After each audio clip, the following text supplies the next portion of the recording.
So today we're going to talk about how you measure radioactive decay.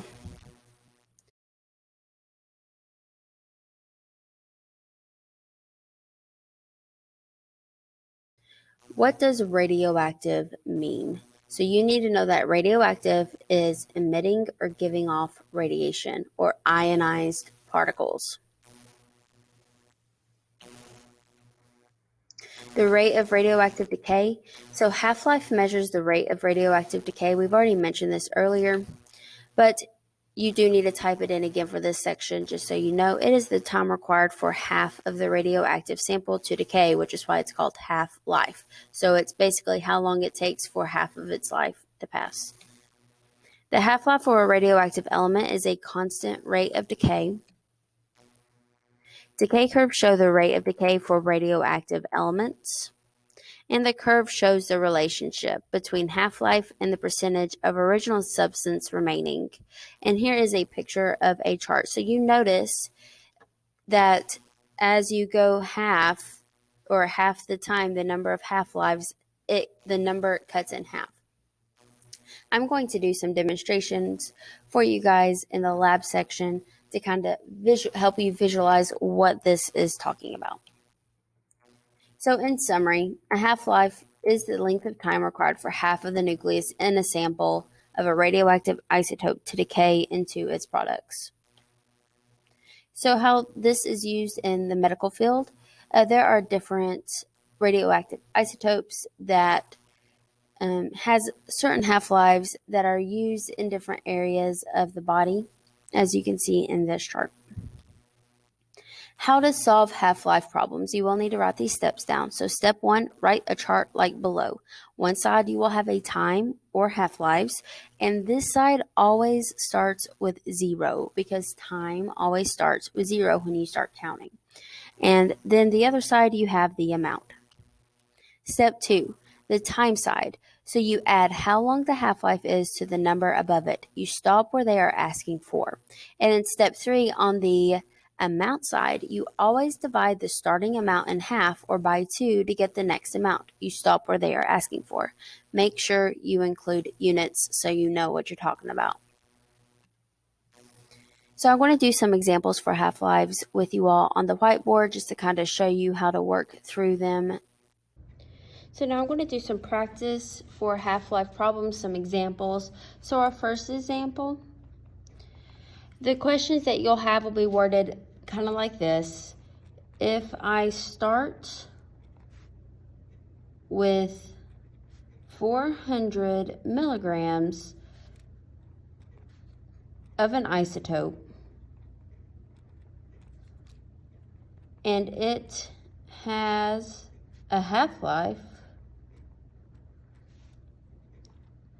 of 5 minutes,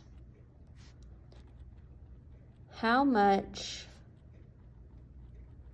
would I have left after 30 minutes? So the first thing you need to do for half-life problems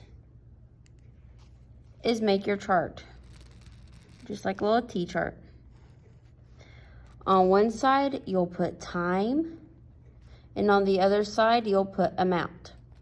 Now, your time side, every single time is going to start with 0 because time, you can't start halfway through something. It always starts at the beginning, always starts at 0. Your amount, you'll start off with whatever amount they give you. So in this case, they start off with 400 milligrams. So that's what you're going to start off on this side. All right, so it says it has a half-life of 5 minutes. So that's your time. How much would we have left after 30 minutes? Okay, so we know how much the half-life is, and we know where we need to stop. We need to stop at 30 minutes. So for the time, you add the half-life over and over until you get to where you're needing to go. In this case, it's 30 minutes. Well, we know the half-life is 5 minutes, so we'll add 5 to the time every single time. So 5 plus 0 is 5. 5 plus 5 is 10. 10 plus 5 is 15. 15 plus 5 is 20. 20 plus 5 is 25. 25 plus 5 is 30. We're stopping there because that's what they're wanting to know. There's no need to keep going. For the amount side, you just need to divide this number by 2 every time. So 400 divided by 2 is 200. 200 divided by 2 is 100. 100 divided by 2 is 50. 50 divided by 2 is 25.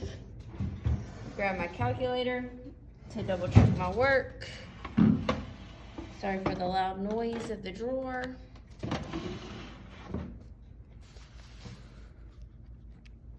Let's get that over so you can see that too.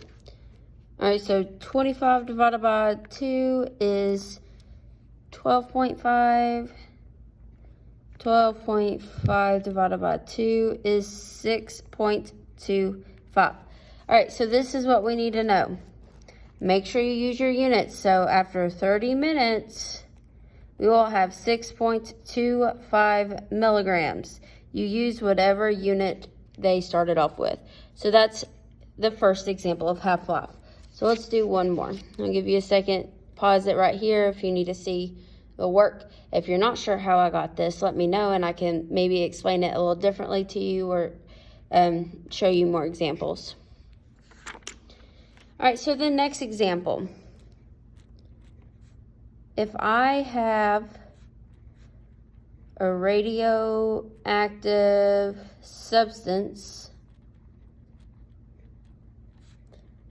with a half-life of 1 hour, and I start with 100 grams,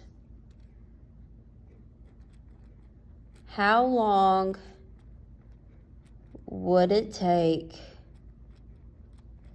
to get to 3.125 grams? So it's a half-life problem. Make your T chart. So time, amount. What does time always start with? Hopefully you said 0. Time always starts with 0. So here, and then to find out what your amount starts off with, you say, I have how much? So here it says I start with, or I have 100 grams. So that's what's going to go there. Now on this question, they don't tell us what time we need to stop at. They ask us how much or where we need to stop at. So we need to stop at 3.125 grams. Now, so it's not much different from the last question, but it is a little bit different. So instead of starting with the time, because we don't know where we need to stop counting, but we do know where we need to stop dividing by 2. So on this side, 100 divided by 2 is 50. 50 divided by 2 is 25. 25 divided by 2 is 12.5. 12.5 divided by 2 is 6.25.